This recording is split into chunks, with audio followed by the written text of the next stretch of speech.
ഹർത്താൽ ഒരു ജീവിതം മാറ്റിമറിച്ച ഒരു സ്റ്റോറിയും കൂടെ ഉണ്ട്.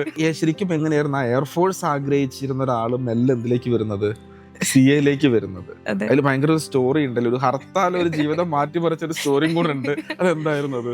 അതായത് ഞാൻ ചെറുപ്പം മുതലേ എനിക്ക് ഭയങ്കര ആഗ്രഹമായിരുന്നു എയർഫോഴ്സിൽ കയറാൻ, അല്ലെങ്കിൽ നേവി. എയർഫോഴ്സ് ആയിരുന്നു എന്റെ ഡ്രീം.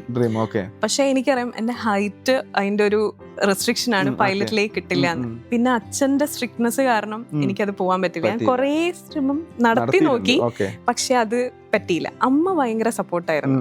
അമ്മയ്ക്ക് ഡു സംതിങ് ക്രിയേറ്റീവ് എന്നൊരു ടൈപ്പിലുള്ള ആളായിരുന്നു. And she is also more patriotic. അച്ഛൻ അല്ലാന്നല്ല കേട്ടോ, ബട്ട് അമ്മയാണ് കൂടുതൽ സപ്പോർട്ട് ചെയ്യുന്നത്. അപ്പൊ നീ പോയിക്കോ എന്നുള്ള ഇതിലായിരുന്നു. പക്ഷെ എനിക്ക് ഒരു സ്റ്റേജിലും അതിൽ എത്താൻ പറ്റിയില്ല. ആക്സിഡന്റലി ആണ് ഞാൻ ക്വാളിഫൈ ചെയ്തതിന് ശേഷം ന്യൂസ് പേപ്പർ എന്തോ നോക്കുന്ന സമയത്ത് ഇങ്ങനൊരു പോസ്റ്റ് വേക്കൻസി ഉണ്ടെന്ന് കണ്ടു. അപ്പൊ ഞാൻ ചുമ്മാ അപ്ലൈ ചെയ്തു. അപ്പൊ അതിൽ ഒരുപാട് കണ്ടീഷൻസ് അവർക്കുണ്ട്, എയർഫോഴ്സ് ഡിപ്പാർട്ട്മെന്റ് ആയതുകൊണ്ട് അറിയാമല്ലോ. അപ്പം ഞാൻ അപ്ലൈ ചെയ്തു, ആദ്യത്തെ ലെവൽ ക്വാളിഫൈ ചെയ്തു.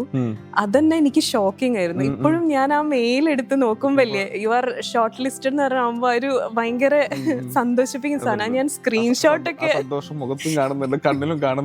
മെയിൽ ഞാൻ അതുപോലെ സേവ് ചെയ്ത് വെച്ചതാ, ഭാവിയിൽ എപ്പോഴെങ്കിലും ഒക്കെ എടുത്ത് നോക്കാം.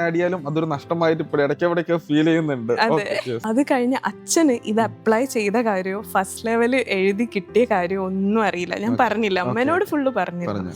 അപ്പൊ അമ്മ പറഞ്ഞു ഓക്കെ ഇനി നോക്കാം, എനിക്ക് കിട്ടണല്ലോ, എയർഫോഴ്സ് അല്ലേ, ഓൾ ഇന്ത്യ ലെവൽ നോക്കുന്നല്ലേ. നോക്കുമ്പം അടുത്ത ലെവലിലേക്കുള്ള ഇത് അവര് ഷോർട്ട് ലിസ്റ്റ് ചെയ്ത് വിളിച്ചു. ഇന്റർവ്യൂ ആണ് ഇത്, ഫൈനൽ.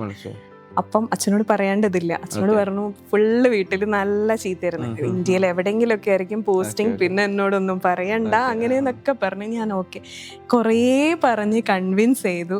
അവസാനം ഒരു മനസ്സോട് ഒരു ഓക്കേ എന്ന് പറഞ്ഞു. അമ്മയും ഒന്ന് കൺവിൻസ് ചെയ്യിപ്പിച്ചു. നെക്സ്റ്റ് ഡേ ആയിരുന്നു എനിക്ക് അന്ന് ഇന്റർവ്യൂ ഉള്ളത്.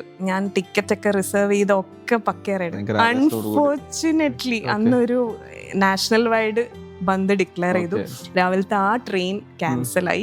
എനിക്ക് എത്താനുള്ള ഒരു രക്ഷയില്ല. ഞാൻ എത്തുമ്പോഴത്തേക്കും അവര് പിന്നെ ടൈമിങ് അങ്ങനെയാണല്ലോ, ടൈം 1 മിനിറ്റ് കഴിഞ്ഞാലും, അപ്പം എത്താൻ പറ്റിയില്ല. എന്തോ എന്റെ ഒരു ബാഡ് ലക്ക്. പക്ഷെ ഇന്ന് ഞാൻ I am proud to say that എന്റെ ഒരുപാട് ക്ലയൻസ് എയർഫോഴ്സിലും നേവിയിലുള്ളവരും ഈവൻ ആഗ്രഹം എയർഫോഴ്സിലേക്ക് ഇപ്പോഴും കണക്ട് ചെയ്യുന്നുണ്ട്, ഒരുപാട് ക്ലയൻസിനെ ടച്ച് ചെയ്തിട്ട്. അതെ, സഹിക്കാൻ പറ്റാത്തൊരു പ്രയാസം ഭയങ്കര. എനിക്ക് കുറേ ദിവസം അതിന് ഭയങ്കര സങ്കടമായിരുന്നു. അതിന് വേണ്ടിയിട്ടുള്ള ഞാൻ അത്രയും മെനക്കെട്ട്, ഈവൻ ആ കോപ്പറ്റിന്റെ ഉള്ളിൽ എന്തൊക്കെയാണ് ഉണ്ടാവുക എന്താന്നുള്ളതൊക്കെ നമ്മൾ ഒരു പേഴ്സൺ സ്റ്റഡി ചെയ്യില്ലേ, ആ ഒരു സ്റ്റഡി വരെ ഞാൻ നടത്തിയിരുന്നു.